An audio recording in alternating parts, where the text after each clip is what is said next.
Ante las mareas de todos los días,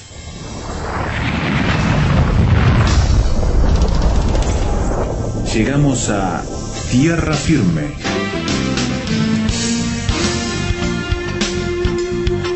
Diálogos de actualidad con Salvador de Lutri. Deseos positivos, ambiente de transmisión de una idea de paz, de tranquilidad, de lo que uno quiere tener en esta vida es cuando uno llega a la Navidad. Tradicionalmente, entonces, miramos a la paz como un lugar donde desde el pesebre se nos muestra una imagen de un niño que ha nacido, pero que allí está descansando con su madre, con los que le rodean, en esa imagen que cuando uno mira esas pinturas, incluso tratando de retratar, ve paz, Salvador, paz en ese ambiente. Sí, en general el pesebre está rodeado de paz, ¿no? Uh-huh.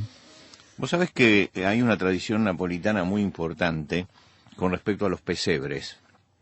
Hay una calle en Nápoles, en la vieja ciudad de Nápoles, hay una calle dedicada a los pesebres, exclusivamente a los pesebres.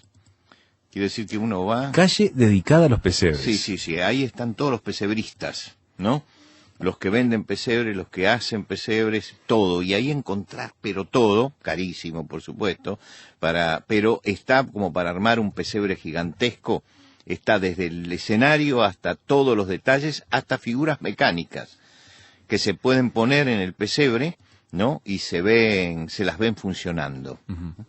Ahora, yo miraba un pesebre napolitano muy grande que estaba en exposición y por supuesto que todos los pesebristas del mundo quieren tener un pesebre napolitano, ¿no? Es decir, en la colección, porque es el top. Me imagino, digamos, me ¿no? imagino. Marca lo distintivo y la calidad superior de su colección, me imagino. Seguro.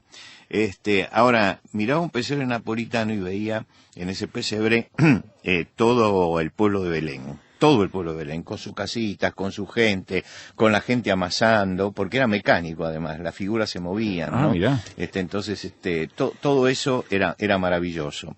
Y después era como una historieta. ¿Por qué como una historieta? Bueno, porque de repente en un costado está José y María viniendo con el burrito para llegar a Belén, y después está José y María en el pesebre. Hay un grupo de pastores que está recibiendo la noticia del ángel, y después están los pastores alrededor del pesebre de Jesús. Los diferentes cuadros. No, los diferentes cuadros, pero todo unido en esa escena, ¿no? Los magos siguiendo a la estrella y después los encontrabas en el pesebre. Es decir, era muy interesante porque uno podía seguir todo el recorrido de la historia y estaban todas las escenas en alguna forma puestas allí. Con la mezcla, por supuesto, de los oficios más modernos y que se practicaban distintos en aquella época, ¿no? Por ejemplo, la mujer amasando, ¿no? Y amasaba a un estilo napolitano, ¿no? Claro, No claro. un estilo de Belén, ¿no? Pero era muy interesante verlo. Pero lo que más me llamó la atención de ese pesebre es que en la parte superior, en un ángulo, en la parte superior, ahí estaban los soldados romanos degollando niños, ¿no? Entonces eso era como una nota discordante, como algo que estaba allí presente, ¿no? Entonces el clima de paz del que hablamos siempre en Navidad estaba presente en todo el pesebre, salvo en esa imagen que es lo que nosotros llamamos la degollación de los inocentes. Estás hablando cuando Herodes mandó a sus tropas a liquidar a todos los niños menores de 2 años. En Belén, claro. Sí, es ese. Y por eso yo quería hoy, que nos estamos acercando a la Navidad, quería hablar y recordar un poco quién era Herodes. Porque uno dice, pero esto es una barbaridad, lo que hizo Herodes es una barbaridad, ¿no será esto algo mitológico, no? ¿No será que se ha forzado la historia para contar este hecho? ¿Puede haber alguien tan despiadado que ejerza ese tipo de violencia sobre niños inocentes, no? Bueno, habría que estudiar un poco la historia de Herodes, ¿no? Herodes no era judío, era idumeo. Bien, primer dato importante. Lo que significa que él estaba gobernando un país que era enemigo de los idumeos, histórico enemigo de los idumeos, ¿no? Hacía muchos años él había ayudado a los romanos, cuando llegaron a Israel, a poner en orden a los sacerdotes asmoneos, que era la clase dirigente más importante en ese momento. Era la estirpe que en aquel momento gobernaba Israel. Y él había aportado a su conocimiento del terreno y de la situación de esa zona de Oriente a los romanos que llegaron para que pudiesen efectuar la conquista y seguir manteniendo el equilibrio. Se ganó la confianza de Marco Antonio en ese momento. Y Marco Antonio gobernaba la parte oriental del imperio y entonces le dio el título de rey de Judea, ¿no? A Herodes. Y aparece las dos caras de Herodes, que uno la ve todavía cuando recorre Israel en el presente. Herodes fue un gran constructor, pero uno de los grandes constructores, admirable como constructor. Reemprendió la reconstrucción del templo de Jerusalén, y lo que queda del templo, el muro occidental, es obra de Herodes. Claro. Edificó la fortaleza La Antonia y el Palacio Real, un anfiteatro, un teatro, un hipódromo. Herodes fue un gran constructor y un gran impulsor de lo que sería el desarrollo edilicio de Israel, hasta tal punto que desde el norte hasta el sur hay construcciones que se deben a Herodes. Herodes fue un hombre que impulsó mucho políticamente Israel y impulsó al pueblo de Israel en su desarrollo, y que además supo manejar muy bien la relación, ¿no? La relación interna del pueblo con los romanos, porque siempre era muy conflictiva. Las tensiones, pero él era el que mantenía el equilibrio. Pero por el otro lado, y ahora es la otra cara, como todas las caras, y como todas las monedas tienen dos caras, Herodes era también un gran asesino. Era un gran constructor y un gran asesino. Asumió el gobierno sabiendo que tenía muchísima oposición, y apenas fue nombrado como rey de Judea, mandó matar a 45 rivales potenciales. Este fue el primer acto de gobierno: eliminar a todos los que podían oponerse. Y se casó con Marianne, y Marianne era descendiente de los sacerdotes asmoneos. Lo que quiere decir que hizo un matrimonio de conveniencia para unirse a la clase dirigente judía a través de ese vínculo, y legitimó así su reinado. Era un gran calculador, ¿no? Y un gran político. Mandó ahogar a su cuñado Aristóbulo, porque pensaba que Aristóbulo podía ser un rival, y no quería tener rivales. Mandó matar a 2 cuñados más, a Alejandra, que era su suegra, y terminó matando a Marianne, su mujer, y a sus hijos Alejandro y Aristóbulo, porque podían ser sus sucesores. Una paranoia tenía. Era paranoico. Incluso mandó que cuando él muriera, esto no se cumplió, pero lo había mandado, concentraran a todos los judíos ilustres en el hipódromo y los mataran a todos para que nadie se alegrara de su muerte. Ahora, esto que estamos diciendo es la historia. Cuando uno mira a través del caleidoscopio de la historia de Herodes, la matanza de los niños, no es nada extraño que haya sucedido. Era un hombre paranoico que quería mantenerse en el poder y que no de ninguna manera aceptaba ningún tipo de rival, o de posible rival, o de imaginario rival, que lo destruía. Ahora uno se imagina, en aquel tiempo, llega una caravana desde Oriente preguntando ¿dónde está el rey de los judíos que ha nacido? ¿No? Y dice, en ese momento se turbó Herodes y toda Jerusalén con él. ¿Qué pasaba? Que cuando a Herodes la ira lo tomaba, tenían que temblar todos los que estaban alrededor. Claro. Por eso dice, se turbó Herodes y se turbó toda Jerusalén con él. Y sí. Toda la ciudad dijo, cuidado que Herodes está enojado. Del humor del rey dependía la vida de todos. Todo. Ahora, ¿y cómo conocía él esto? ¿Cómo llega a lo de los magos? Porque tenía un servicio de inteligencia tal que conocía todo lo que pasaba en Jerusalén. tenía informantes en todas partes. Diariamente se presentaban los informantes y le decían qué era lo que se hablaba, lo que se decía, lo que se comentaba y lo que había pasado. E impartía justicia a raíz de eso, me imagino. La justicia de él. La justicia de él, ¿no? Sí. Ahora, Jerusalén se turbó por las reacciones sanguinarias de él, porque aparecieron estos magos hablando, eran sabios, ¿no? Que venían de aquel lugar en caravana, preguntando por el rey de los judíos. Es decir, fueron al peor lugar, Jerusalén, a hablar del rey de los judíos. Se despertó la paranoia de él, ¿no? Y entonces hizo venir a los magos y convocó a los sacerdotes y a los escribas para precisar el dato. Es decir, él sabía que Israel tenía la esperanza de que iba a venir un Mesías. Entonces, si ellos vienen y dicen que nació, él fue a precisar el dato, ¿a través de quién? De los escribas, que eran los conocedores de la ley, los abogados que conocían la ley, sí, y de los sacerdotes, que eran los que manejaban toda la parte espiritual. Y entonces le indicaron de que iban a ser en Belén, por lo tanto mandó a los magos diciendo, vayan y averigüen con diligencia acerca del niño, y cuando lo hallen, me lo hacen saber para que yo también vaya. Indudablemente preparó todo como para matar a los niños. Tomó en cuenta el dato, y como no tuvo resultados, porque los magos se fueron por otro camino y no regresaron por Jerusalén, entonces mandó a matar a todos los niños de 2 años para abajo, por si acaso. Tremendo. Y quien asesinó a los propios hijos no iba a pensar en no asesinar a los niños de Belén.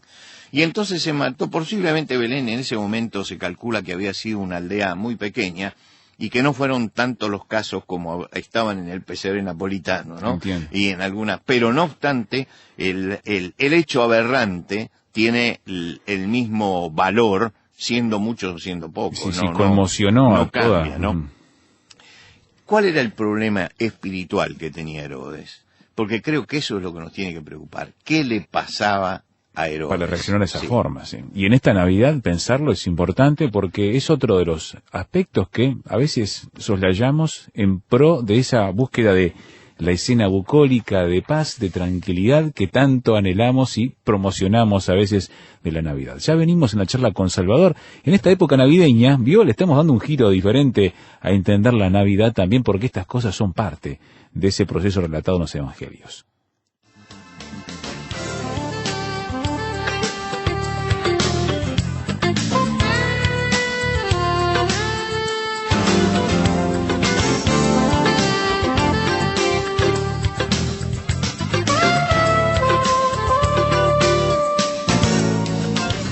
Tierra Firme en Internet. Descubra en nuestro sitio materiales, datos, la transcripción de estos comentarios, frases sobre este tema que le ayudarán a desarrollar una posición con bases sólidas.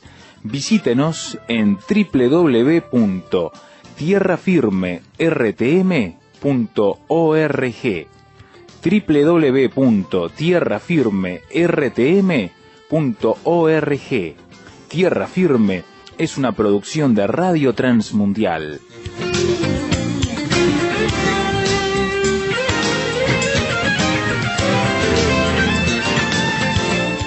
¿Quién diría que la Navidad incluye como personaje también a Herodes?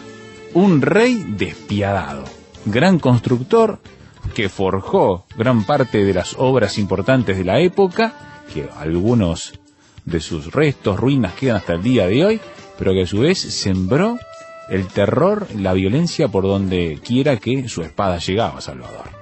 Sí, Herodes fue eso, y fue un hombre paranoico, como decíamos, pero yo quisiera ver el problema espiritual de Herodes. ¿Qué pasaba? Porque creo que eso tiene que ver con la Navidad, y es bueno que en este tiempo de Adviento, porque está viniendo la Navidad, en este tiempo de Adviento nos detengamos a pensar también en estas cosas, porque son importantes para nuestra vida espiritual, ¿no? El problema de Herodes es que él tenía un trono interior donde estaba solamente él, y donde figuraba solamente él, ¿no? Es decir, sobre el trono estoy únicamente yo. Esta era la frase que yo creo que Herodes tenía como lema en su vida. Hago lo que quiero, establezco mis propias leyes, yo no respondo a nadie. Conocía la esperanza mesiánica y entonces por eso se rebeló contra el Mesías. era un problema de soberbia. Él no quería que ni Dios interviniera en los casos, ¿no? Ni Dios estuviera presente. Como decía la ranchera mexicana, con dinero o sin dinero hago siempre lo que quiero y mi palabra es la ley. Él pensaba exactamente así, que él hacía lo que quería y su palabra es la ley. Yo digo que él fue el primer grito que se va a repetir insistentemente frente a la cruz, pero que Herodes, silenciosamente, está diciendo las mismas palabras. No queremos que Él reine sobre nosotros. Y creo que una de las cosas que sucede en Adviento es que vamos a celebrar a Jesús, porque se acerca la Navidad y porque la Navidad es la recordación de la encarnación. Pero muchas veces pasa que nos acercamos a Jesús, pero seguimos diciendo, el trono es mío, la ley la establezco yo, no quiero que éste reine sobre mí, quiero seguir siendo el rey. Y ahí es donde la Navidad resulta estéril para nosotros. Porque si uno no tiene una actitud de humildad frente a la venida de Cristo, si uno no tiene una actitud de sumisión frente al Hijo de Dios que se hace hombre y se acerca hasta nosotros, entonces esa celebración de la Navidad no tiene ningún sentido, no tiene ninguna trascendencia. Uno recuerda a Nietzsche, que fue un ateo militante, promovía su falta de fe, pero era muy lúcido en cuanto a su ateísmo. Y él tiene un libro muy interesante que se llama La Gaya Ciencia, donde presenta un personaje extraño, es un loco. El loco corre en pleno día por el mercado y va gritando, busco a Dios, busco a Dios, busco a Dios. La gente se ríe de su locura y él les pregunta, ¿dónde se ha ido Dios? Y se contesta, lo hemos matado nosotros. Pero luego reflexiona, si hemos matado a Dios, entonces hemos borrado el horizonte. Y ya no sabemos qué es lo que está arriba y lo que está abajo. Ya no sabemos qué es lo importante y qué es lo secundario. Hemos perdido la noción del equilibrio. Y termina diciendo, vagamos en una noche infinita, porque hemos matado a Dios. Y yo creo que Nietzsche pone en ese personaje la reflexión que él hace acerca de qué significa si el hombre saca a Dios de su vida. Termina la reflexión diciendo, la oscuridad crece incesantemente. Es una descripción de la angustia de quien no tiene esperanza, de la angustia que vivió Herodes también, de la angustia que vivieron aquellos que pidieron, no queremos que éste reine sobre nosotros, crucifícale, de la angustia de los que miran el pesebre, y simplemente lo miran como si fuera un hecho histórico, un cuento infantil, y no se dan cuenta del significado que tiene. O que lo están mirando, aunque parezca inocente la mirada, lo están mirando como Herodes. Están diciendo, sí, está ahí, pero no queremos que éste reine sobre nosotros. Yo creo que Dios nos habla en cada Navidad, que no tenemos por azar esa fecha antojadiza puesta allí en el calendario, pero el hecho de que cíclicamente, todos los años, llegue la Navidad y recordemos que nació Jesús, creo que es una forma que tiene Dios también de hablarnos a nosotros para saber cuál es nuestra relación con Jesús. Y yo le diría a nuestra audiencia que si queremos que esta Navidad sea una Navidad fructífera en nuestra vida, deje una huella en nosotros, que no pase como cualquier otra Navidad y que no sea simplemente una fiesta familiar, que no sea simplemente una fiesta religiosa o un feriado en el calendario que me permite la libertad de hacer lo que quiero, tenemos que empezar a pensar cuál es el sentido de esa venida de Jesucristo. Dios acercándose a nosotros. ¿Y por qué se acerca? Para que no vivamos angustiados, para que tengamos paz en el corazón, para que tengamos esperanza. Por eso hacemos bien en asociar a la Navidad con la paz y la esperanza, y pensar que eso es lo que tiene el pesebre. Pero el asunto es si nosotros tenemos paz y esperanza, no si esta fiesta proclama la paz y la esperanza, sino si esa paz y esperanza está presente en mi vida, si yo pude apropiarme de eso. Si hay una tormenta en mi ser, lo estoy expresando, claro. Eso es el sentido de la Navidad, que calme la tormenta que hay dentro nuestro. Yo creo que para esto tenemos que acercarnos al Señor, no con la soberbia de Herodes. Tenemos que acercarnos con la humildad de los pastores, que se acercaron hasta aquel lugar, que admitieron la autoridad de Dios para poner un Mesías, un enviado de él, y que volvieron con gozo. Porque Herodes no terminó su vida con gozo. No. Y no siguió con gozo, porque nadie puede vivir lo que él vivió y no tener un cargo de conciencia. Y aun cuando su conciencia esté cauterizada, era un hombre que no tenía paz, y lo mostró en cada uno de los actos de su vida. Herodes es la manifestación de que alguien puede ser genial en un aspecto de su vida y puede ser un desgraciado en otro aspecto. Era genial construyendo, y era espiritualmente una persona desgraciada, una persona que no tenía la gracia de Dios. Era una persona que, frente a el pesebre, no trepidó en matar lo que hubiera que matar con tal de que él siguiera en el trono. Y hay muchos Herodes que se acercan hasta la Navidad, que no admitirían que son Herodes, pero que en definitiva están diciendo todos los días, en el trono de mi vida estoy yo. Y Jesucristo viene para ocupar ese lugar central, y esta Navidad nos convoca para eso. Es un desafío, entonces. Vivamos una Navidad diferente, poniendo a Cristo en el centro, y no sigamos el espíritu de Herodes, que es el espíritu que destruye en nuestra sociedad.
Música de Mozart en Tierra Firme, nuestro primer programa de esta temporada navideña. Escuchábamos la Sleigh Ride o el paseo en trineo, la danza número 3 alemana que hizo mientras estaba trabajando en la corte imperial en Viena, el compositor austríaco, y nos dejaba entonces este aire también navideño con esos cascabeles sonando en su composición. Bueno, desea opinar sobre lo que he planteado Salvador de Lutri el día de hoy, empezando a hilar, a tejer, a vivir esta época navideña, hacerlo como Dios quiere que lo hagamos, focalizándonos en los temas importantes de la época y no lo banal, no la cáscara, no lo superficial.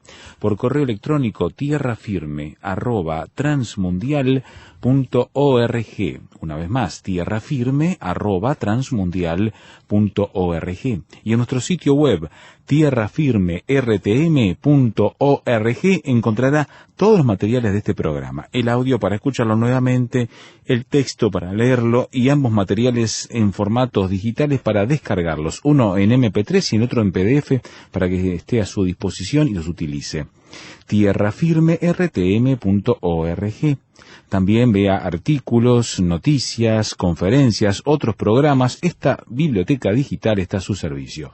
tierrafirmertm.org. Y desde allí la conexión a las redes sociales para ser parte de la comunidad Tierra Firme y estar actualizado de los avances y las nuevas publicaciones que estamos realizando del programa. tierrafirmertm.org. Muchas gracias por acompañarnos durante todo este mes de diciembre en que estaremos mirando la Navidad en manera muy atenta y lo haremos nuevamente cuando anunciemos otra vez Tierra Firme.